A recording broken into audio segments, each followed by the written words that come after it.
Bismillahirrahmanirrahim.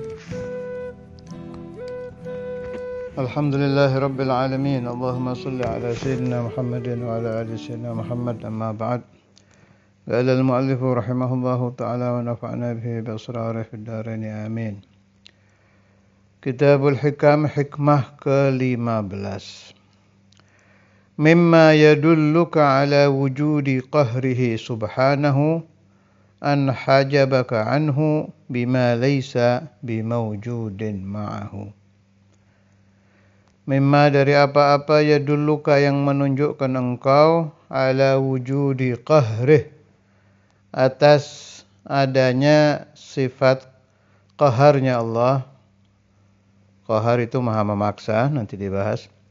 An hajabaka anhu, Allah menghijab engkau dari Allah, anhu dari Allah, bima laisa bimawjudin ma'ahu. Bima laisa bimawjudin ma'ahu, ini tolong digarisbawahi sebab ada beberapa yang memberikan arti tidak pas. Jadi bima laisa bimawjudin ma'ah ini bahasa lainnya ay bil kaun gitu, atau ay bil alam, sesuatu yang tidak mawjud bersama Allah. Allah kan mawjud hakikah, yang betul-betul mawjud itu Allah. Selain Allah tidak ada. Apa selain Allah? Ya alam. Wujud itu hanya dua. Kalau enggak Allah ya al-kaun. Kalau tidak Allah, alam. Saya ulangi, ini agak sulit menterjemahnya sebab saya temukan beberapa terjemah kok enggak pas ya. Jadi ada yang ngartikan begini. Mimma yadulluka ala wujudi gahrihi subhanahu an hajabaka anhu bima laisa bimawjudin ma'ahu. Itu diartikan yang menjadi hijab dari Allah sesuatu yang nyatanya tidak ada gitu. Jadi laisa bimawjud diartikan fata morgana, sesuatu yang nyatanya tidak ada. Bukan begitu maksudnya. Laisa bimawjudin ma'ah ay al-kaun. Jadi yang menunjukkan bahwa Allah maha memaksa, bersifat qahar, itu Allah menghijab kamu, menghijab manusia yang diajak ngomong ini ya. Allah menghijab kamu insan dari musyahadah kepada Allah. Pakai apa Allah menghijabnya? Pakai akwan, pakai alam selain Allah. Itu makna yang sahih begitu. Kalau yang ingin meraji, saya dari mana dapat paham ini, lihat Syarhul Hikam di Syarnubi halaman 28 hikmah ke-15. Boleh saya baca bahasa Arabnya ya, biar saya enggak disangka ngarang. Ay mimma yadulluka ayyuhal murid ala annahu subhanahu al-qahiru fawqa ibadihi an hajabaka. Ay hajabaka anhu ta'ala bil kaun alladhi laysa bimawjudin ma'ahu li'annaka qad 'alimta annahu dhulmah ay 'adamun mahdhun min haythu dhatuhu fal wujudul haqiqiyyu innama huwa lillahi ta'ala wa ma siwahu la yusafu 'inda al-'arifin biwujud wa la faqad idh la yujadu ma'ahu ghairuhu li thubuti ahadiyatih. Ila akhir magal. Panjang ini syarahnya. Pokoknya yang ingin saya nukil, laisa bimawjudin ma'ah, maknanya ya lakwan, alam. Jadi Allah itu terkadang memberi kepada hambanya. Ketika Allah memberi, maka Allah ashhadaka birrah, memperlihatkan kepadamu kebaikan Allah. Terkadang Allah menolak. Kita minta tidak dikasih, kita butuh tidak diberi. Kita ingin sembuh, terkadang dikasih sakit. ingin uang, terkadang malah banyak hutang.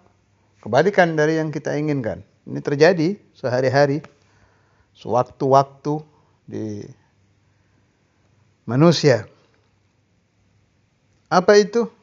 Wa mata mana'aka ashhadaka qahrah.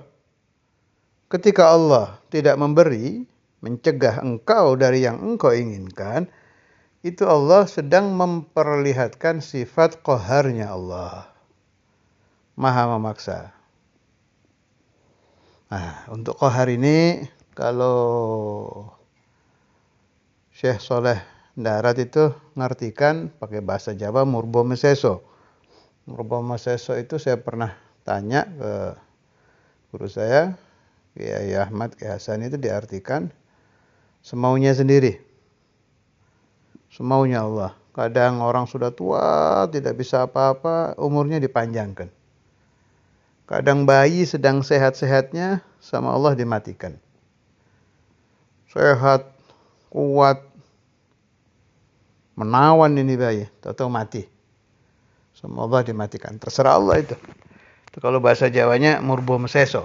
Kalau bahasa Arabnya yaf'alu ma yasha' wa yahkumu ma yurid. Terserah Allah.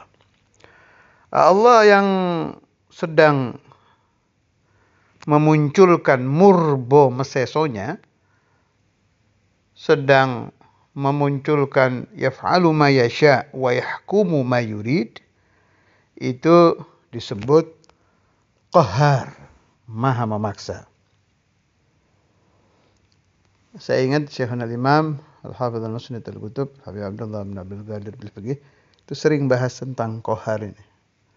Kalau santri-santri, alumni atau siapapun lah yang dulu sering mendengarkan taklim-taklim Ustadzul Imam pasti ingat itu. Mulai sering membahas itu. Bagus pembahasan beliau tentang qahar ini, ya qahar ini. Jadi kalau pemahaman Ustadzul Imam itu gini. Qahar itu bukan hanya ketika mana'aka saja. Jadi kalau pahamnya Ustadzul Imam itu gini. Kita tidur itu dipaksa Allah. Kita makan dipaksa Allah. Nanti jangan langsung ditolak dulu, dengarkan dulu, pahami pelan-pelan. Kita berbuat apapun, ini anggul bil ma'na, la bil lafad ya. Berbuat apapun itu dipaksa Allah. Mati dipaksa Allah, hidup dipaksa Allah. Itu kalau saya merenung pemahaman Ustadzul Imam benar itu. Direnungkan terus dirasakan di kehidupan. Harian aja harian. Saya pernah ke dokter, ya, dokter gigi waktu itu. Dia itu punya alat untuk foto gigi itu sebelum dicabut kan difoto itu. Nah, waktu itu gigi yang mau dicabut 2. Dalam pemahaman si dokter ini, yang ini gampang nih. Yang gigi A gampang dicabut. Yang gigi B sulit ini. Ini foto, ilmunya ada, fotonya juga jelas. Tapi begitu ke praktek, yang tadi disangka gampang berubah jadi sulit. Yang disangka sulit ternyata gampang. Nah, itu qahar itu. Terjadi. Jadi, apapun yang terjadi di alam ini aslinya ya Allah semua.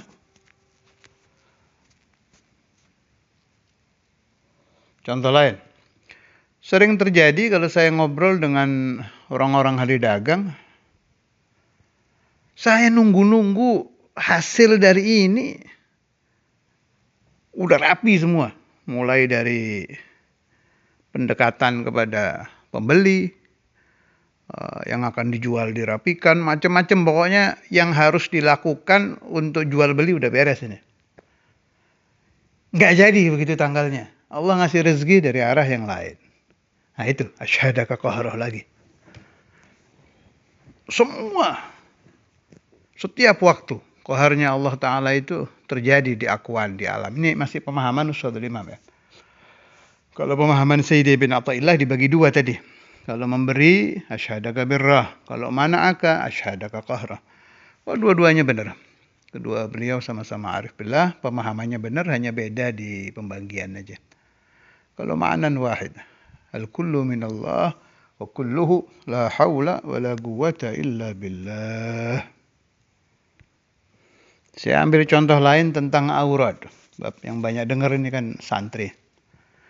Ada santri umpama ingin mimpi Rasulullah sallallahu alaihi wasallam. Faqara'a as-salata 'ala Nabi sallallahu alaihi wasallam. Dilihat keterangannya ini dari imam fulan. Dibaca enggak ngimpi-ngimpi. Cari dari syekh ini enggak ngimpi lagi. Enggak tahunya ada orang yang tidak terlalu luar biasa ngobrol-ngobrol cerita baca sallallahu ala Muhammad. Sederhana sholawatnya, sallallahu ala Muhammad. Dibaca mimpi Nabi Muhammad sallallahu alaihi wasallam. Padahal menurut alamul afkar, pemikiran insan, wah ini Syekh fulan, ini al-qutub, ini bukan saya meremehkan wali-wali kutub, bukan ya. Jangan pemahamannya keliru kalau saya sudah ngomong begini, bukan, ini malah lagi lihat yang terjadi di akwan. Qahrullah azza wa jalla ibadih wa huwal qahiru fawqa ibadih ya qahar. Jadi begitu. Kejadian seperti ini tolong difahami. Allah sedang mengajak hambanya berbicara dengan kejadian. Sedang memberikan pemahaman kepada kepadamu. Ashhadaka qahra. Faka'annahu ta'ala yaqul alladhi razaqaka ru'yata Rasulullah sallallahu alaihi wasallam ana lal wirid gitu. Yang memberi rezeki kamu tuh bisa mimpi Nabi itu saya biqahri wa anta 'abdun min ibadi gitu. Saya yang memberi itu. Contoh lain, ada orang ingin bisa baca kitab. Ini zaman saya dulu masih ngaji, ingin bisa baca kitab. Belajar kitab Nahu ini nggak kebuka-buka. Baca ini nggak kebuka-buka. Akhirnya, ya seperti tadi cerita itu. Dengar temannya lagi ngobrol. Kalau saya tadi baca kitab kecil di ngaji sama fulan. Kayaknya gampang takbirnya. Akhirnya dipelajari, fatahallah alaihi fi ilmin nahwu. Terbuka, bisa membaca kitab. Setelah mempelajari kitab yang dianggap oleh teman-temannya dan orang-orang pada saat itu, kitab ini biasa-biasa saja. Nah itu, asyhadallah ala fulan qahrahu fi ijadihi, bisa baca kitab gitu. Allah Ta'ala sedang memunculkan sifat qaharnya Allah Ta'ala kepada para santri. Kamu bisa baca kitab itu dari saya. Bukan dari guru, bukan dari nahu, bukan dari ini, bukan dari itu, tapi dari saya. Wahakadha, semua kejadian di alam, kalau Anda kelompok pedagang, renungkan ketika Anda berdagang bahwa segala sesuatu minallahi azza wa jal, rezeki dari Allah. Kalau Anda santri, futuh dari Allah. Kalau Anda orang yang rindu kepada Rasulullah sallallahu alaihi wasallam, alladzi yuqarribuka ila Nabi Muhammad sallallahu alaihi wasallam huwa biqahrihi, biqahrillahi azza wa jal. فكل شيء من الله وكل رزق من الله وكل فتح من الله, sebagaimana juga al-man'u min Allah wal maradu min Allah wal alamu min Allah wal hijabu min Allah fal kullu la hawla wala quwwata illa billahil aliyyil azim. Bismillahirrahmanirrahim.